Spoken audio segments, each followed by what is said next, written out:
What's up guys, this is Saiyan here coming at you with another Transformers TCG deck profile.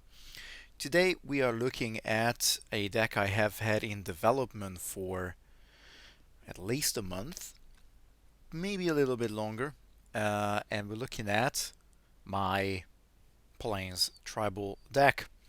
So clearly at the core of the deck we want to do all the fun stuff that we can do with Plains, and that's how I started to build this deck. Took all the cards that work with Plains, threw them all together, and just like many videos that are posted on YouTube from a few years ago, it doesn't work. Then I tried to go into a rainbow deck to try and use Slipstream's bot side. Doesn't work. Then I tried to go into a Pierce deck, and I was running the set 4 um, Pierce kind of Plains. Didn't work. And of course you guys could see that I've opened a set 5 box and I pulled Windsweeper, and I knew that that was the moment when something will change, when I will be able to build a deck that actually is viable enough to go up against some of the really hard, really strong decks. And so Windsweeper is at the core of this deck, arguably the best plane printed. But we also have Slipstream, which is also an extremely good plane. But I think up until Windsweeper, it didn't really have any plane to significantly complement Slipstream's alt mode effect. And of course we have Skywarp as well, predominantly because Skywarp is 6 stars. But also, on the bot side, if we flip a white pip, that will allow us to potentially redirect the damage it takes to one of our other planes. And that leaves us with 1 star to run Saturation Bombing as a stratagem. So, Skywarp I talked about. Realistically, if we want to use it for anything, it will have to be the bot mode side. Windsweeper is just an absolute gold mine when it attacks. If you had at least 2 planes on your starting team, you can move 2 damage counters over from this to the defender, otherwise move 1 damage counter from this to the defender. What's really amazing about Windsweeper is that he's a plane in both sides. And indeed, one thing when it comes to the sequencing of the deck, the first thing that's in need of doing is to flip Skywarp into bot mode. When you swing with Skywarp, transform into bot mode. Make sure that if it does take damage, you might actually flip a white pip. Then you can redirect it ideally onto Windsweeper if you do get that white on the defense. Also, if you have Windsweeper in bot mode, which with sequencing you should be looking at flipping Windsweeper into bot mode after Skywarp, and then you can realistically decide how many damage counters are on Windsweeper. If there are enough to pull off moving over 3 damage counters, then swing with Windsweeper, and don't transform him. If there isn't enough, transform into bot mode, and then just collect some damage counters over from Skywarp, maybe from Slipstream onto Windsweeper as well. And then of course we have Slipstream's ability. Any one of these guys attack, you can move a damage counter over from it to the defender. That works for all 3 of our guys. And of course in the case of Windsweeper, that actually means when you swing, you just basically you transfer 3 damage counters over from Windsweeper. I think that is one of the most busted effects, because not only do you repair 3 of Windsweeper, but you also deal 3 indirect damage to your opponent. And you haven't even flipped battle cards at that point. And this is complemented with kind of like a safety valve, Saturation Bombing. It really is a case of whether you come up against a weird and wonderful deck, or you have to attack with Windsweeper on the first go, and then Windsweeper has a massive swing back at him, or your opponent decides to attack Windsweeper first, where then you can just press the big red button, which is Saturation Bombing. Once per turn when you flip, Windsweeper air defense to alt mode, and he has a number of damage counters equal to or greater than the number of enemies on the battlefield. Move one damage counter from him to each enemy, and then you flip it. So it's just another way of moving damage counters off Windsweeper, particularly in a panic situation, being able to even just move 2, 3, maybe 4, or if you would run this against my card deck, even up to 5 damage counters, one onto each one of those cards. So it's a nice little complement for the deck, and it does make a lot of sense if you do run Windsweeper. This is basically a reverse bombing run in a way, because it spreads the damage, whereas bombing run takes 1 damage off each of your guys and moves it all onto one of your enemies' characters. So, as I said, this deck initially started with me just looking at all the planes cards, and I had Aerial Recon, and I had Concealing Contrails, and I had Lock on Target. And then the more I played with those cards, I realized that, well, there might be a deck somewhere where those cards really all come together. Like, I can totally see a better built Rainbow deck, for example, where some of the cards work for Slipstream. I can also see an aggro plane build where you have a predominantly orange build, and again you can use Aerial Recon. Lock on Target is going to work in that just perfectly as well. But I went for a predominantly blue pip deck with some Pierce potential as well. And I'll tell you what the reason is. It's based on my previous playtesting, where I found that indeed the planes will have to survive to be able to move damage counters over. So they don't have massive defense, 1 maybe 2. Windsweeper in alt mode has 1 defense. Slipstream, if for any reason you have to go into bot mode, has 1 defense. The best we can muster out is 2 defense. And realistically, running Aerial Recon, that +1 defense is not really going to change the state of the game. So I decided to go down the tough route. I decided to go down the predominantly blue design, but it also works perfectly because, of course, we can then run Energon X, for example. So let's look into the upgrades, starting with the weapons, starting with 3 armed hovercraft. Now, those of you who don't know armed hovercraft, it is just a fantastic little card to spread damage around. When you put this on a ranged character, all of our planes are ranged. Then you do 1 damage to each enemy. And it even gives you +1 attack power, which is, well, it's definitely useful. So 3 armed hovercraft.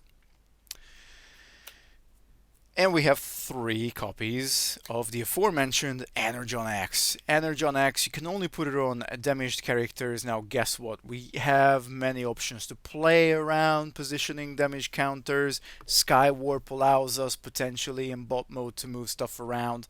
Of course, Windsweeper in bot mode can suck damage onto himself of the other 2 guys. So Energon X is going to be live more often than not. And then we get Pierce 2, 3 attack. Fantastic. Definitely one of my favorite weapons in the game. Ever so slightly overshadowed by Fusion Borer. If you have to ask me what may have broken the game, well, you're looking at it right here. Fusion Borer. This is better than a calculated attack. It's just a straight up 3 damage. Because unless your opponent wears something weird and wonderful, or perhaps they sideboarded, then yes, I can see where some of the pierce negating effects come in. But first game, you're pretty much guaranteed to be able to not really come up against anything that would really push Fusion Borer out of the deck. So that's +3 attack, +3 pierce. Yes, you have to discard it when you attack. Who cares? Once you get the damage in, that's great. So Windsweeper with a Fusion Borer, if he has 3 damage counters on it, 6 guaranteed damage. You haven't even flipped battle cards at that point. 6 guaranteed damage. So this is our weapon lineup. Guess what? they are all guaranteed to get damage in. Spread damage, pierce, pierce. That's of course without any particular crazy card counters. Of course, what the great thing about this game is that pretty much every card, every particular play style has its counter. Mind you, moving damage counters over doesn't really have much. I think bumpers is pretty much the only one that stops that. But you can stop direct damage as well. You can stop pierce with a number of cards. So nothing is like, I don't think any particular deck in this game is completely unbeatable. But please correct me if I'm wrong. Leave a comment below what you think might be a deck that simply cannot be beaten. So anyway, that's it for the weapons. I think this is a really neat lineup of weapons. Moving on to utilities, we don't have much, but I realize we do need a little bit of draw power, and Pocket Processor is amazing. To remove Pocket Processor, your opponent normally will have to use a ramming speed or a vaporize or a disarm. I mean, disarm is not really great for Pocket Processor anyway, let's be honest, because you just reattach it. So you fish it because it's green icon, and basically from that point on you draw 2 cards at the start of your turn. Not just the one, but 1 extra for Pocket Processor. Fantastic stuff. I tend to realistically settle with just 1 in the game, usually on Windsweeper, because I know he's got the best ratio of survivability, and so I'm banking on that fact that Windsweeper is probably going to be in the game the longest. And then immediately onto armor. Now, force field. I know it is probably the best armor in the game. In fact, maybe the best upgrade in the game. Maybe even the best card in the game. Who knows? But honestly, against though, because against bold decks, when your opponent will hit you for like 12, or even against very, very deep meta pierce decks, this stops pierce, this stops bold. Basically just says, well, it doesn't stop them as per se, but the effect of them piling damage onto your character, it just says, well, not more than 4, and that's it. So force field, great stuff. Also Y pips that work for Skywarp. And then a card that I absolutely adore, I run it in my Shockwave deck as well, Extra Petting. Now, you can run Smoke Cloak, and Smoke Cloak will also give you 1 tough. But first of all, you have to find Smoke Cloak.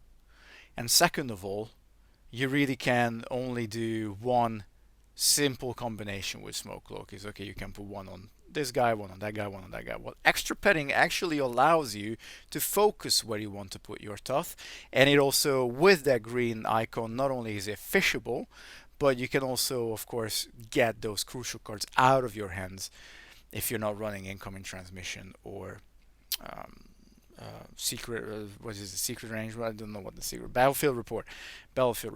So, and of course, you can play more than 1. So if you have all 3 Extra Petting in your hand, you can just empty your hand and say, okay, great. Now I have given tough to all my guys. If you come up against Raider Brunt, that says you can't have more than tough 1, well, then you just give 1 to each of your guys.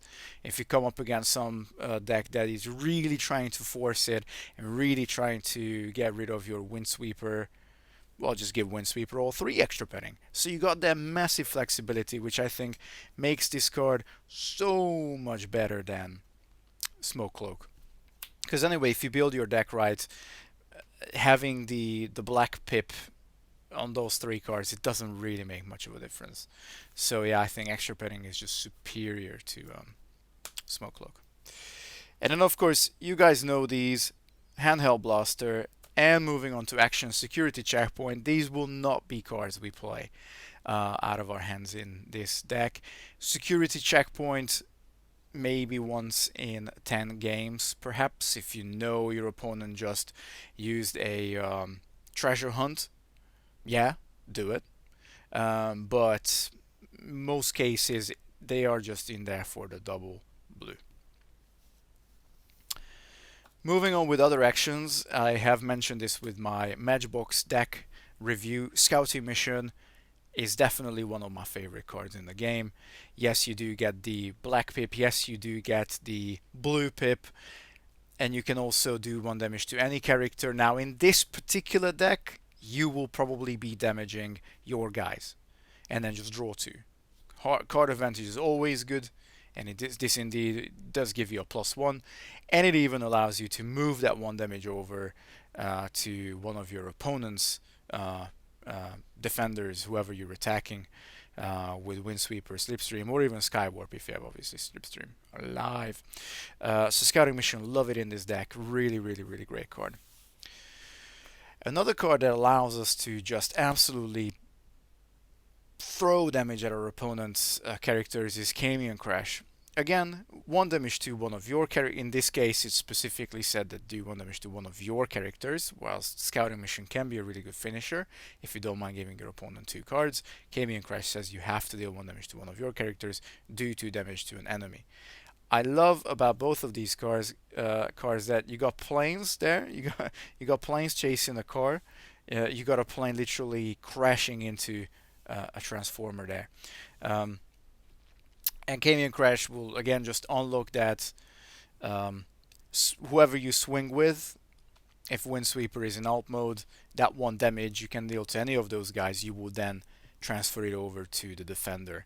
And if you dealt that 2 damage to the defender and then you move that 1 damage over, you might not even have to flip battle cards, which is quite often the case when I play with this deck. I don't even have to flip battle cards because I just beat them before we even get to that point. But this can also be great to get you up. Both Scouting Mission and Camion Crash can be absolutely brilliant to get you up to that critical mass, to make Windsweeper's attack really worthwhile, to get Saturation Bombing online. So these obviously have a number of purposes in this deck, not just the obvious advantage of direct damage or drawing 2. And I do have 3 copies of Bombing Run here, the beautiful Energon edition foils, no less. And really I wanted to be at least a little bit true to my original concept, which of course was to just use all the cards that have that refer to planes. Well, I think it would be an absolute travesty not to run Bombing Run in a 3 white planes deck with Saturation Bombing. I know I could find a better card to run here, potentially something that I can damage one of my guys, but I thought if you come up against the right deck, another deck that also runs Armed Hovercraft, for example, Bombing Run is just the absolute perfect counter against decks that go and do a lot of spread damage. Metroplex is another one that immediately comes to my mind, where again you just have this, the ability of Metroplex: 2 orange, 2 blue, 2 white, and it deals 1 damage to all of the opponent's characters. So Bombing Run, whilst you might often find that you're not actually dealing as much damage with it as you want, you still, if nothing else, get at least a zap effect out of it. Normally you probably will have better options than to run it, but again, if that allows you to finish an opponent when you're down to 1 character, then that's worth it. Or just 2 damage if you got 2 characters, then that's worth it.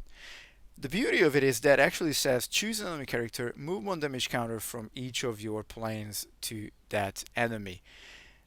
Realistically, if you got a team of 3 and they all get damage, that's 3 damage. So it kind of scales itself. It's less and less as the game goes on, but it can be a really good sort of maybe your second, third turn opening card to get through with it. Maybe your opponent swings into Skywarp. Okay, fine. Then maybe your opponent swings into Slipstream. Okay, fine. But maybe you've also moved the damage counter over to Windsweeper at the same time. And so maybe your third turn, before you swing, you can actually get out of Bombing Run. It could be worth it. I think a big star in this deck are 3 copies of Ready for Action. Some people love this card, some people hate this card. It works perfectly in this deck because it untaps all 3 of my guys. Now, of course, yes, the biggest advantage is untapping Windsweeper. Surprise, surprise. But you have to very much construct your gameplay based on whether you have a ready for action in your hand or not. Particularly the first couple of turns you get, if you open a ready for action, that can completely change the game, how you might want to conduct it. If my opening hand would have a ready for action, I would very often open with Windsweeper. I would very often say, okay, I'm gonna actually transform Windsweeper, swing with him. He has that 2 defense, that can matter a lot. And then on the backswing, he might pick up 2-3 damages. I'm happy with that. And then I'm ready for action. Untap him, move him back, and now maybe the second swing, or maybe I'll just untap him and say, okay, now you have to deal with Skywarp.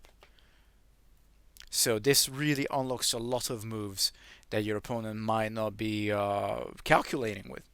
And so that little confusion can of course mean a lot. And again, it's just going back to what I tend to do with many of my decks, is actually directing where my opponent has to attack. And of course, any card that allows you to untap will give you this effect of, okay, I swing with Windsweeper, fine. Okay, you're gonna hit Windsweeper. Now I'm going to untap Windsweeper, and now you have to deal with Skywarp, or now you have to deal with Slipstream. So it's just options. It opens up so many options. And you know what? I don't mind that it's a blank card, because it's very good. In this particular deck, it's great. Just giving you an extra juice on the tough levels. I have 3 copies of Hidden Fortification. Again, I don't really have a problem with this being the only secret action in the deck, because honestly, I don't care if my opponent knows that I'm gonna give tough 3 to the guy he's attacking or not. I'm just happy whoever they attack, yeah, I'll give him tough 3. Because most of the time, I don't really expect these guys to be sitting on 1, maybe 2 health left. Skywarp being the main exemption there, because Skywarp's usually gonna be the first guy you lose. But then you can very easily, so whoever you're protecting with the top 3, I don't care if my opponent knows. And just because they only see Hidden Fortification, that doesn't mean that you can't have anything in your side deck, which I probably will do. Probably, like one of my staple side deck cards is the other secret action, that when your opponent swings, you of course flip it, and they have to discard all weapons, because that's realistically the only counter against like grenade launcher and power punch and stuff like that. So I love Hidden Fortification. That top 3 is super good. Imagine if one of your guys, if Windsweeper does indeed have the 3 extra penning on him, and then you have Hidden Fortification and your opponent cannot stop your tough, then Windsweeper's defending with tough 6. Now against Insecticons, against any bold heavy deck, that's basically a massive okay, game over. And then we got 2 copies of Vaporize. Straight up, scrap an enemy upgrade, just to get rid of those pesky armors, and sometimes you come across a pesky utility. So yeah, I kind of folded on this one. I was running this deck without any upgrade removal, but then when my buddy had like 6-7 upgrades out, I was like, nah, this isn't right. And let's be honest, most of the time, if you do get something with Vaporize, it's normally going to be something that's really valuable. So yeah, definitely need the 2 copies. And this is pretty much it, guys. This is it for my very defensive but very cheeky damage based 3 white plains deck. I absolutely love this deck. I'm super happy that I finally managed to get it to a point where it is actually functioning and it's a lot of fun to play with, and the deck is not complicated. You pick up the deck and your characters do the most amount of stuff. Again, your battle deck is really just complementing the already amazing synergy of these 3 guys. So thank you so much for joining in. Please make sure you subscribe, because it does mean a lot to me. Leave a like, comment below, share with a friend who also likes Transformers TCG, and I'm so looking forward to see your comments, your inputs on this particular deck as well. So up until next time, Bussy and signing out. Peace.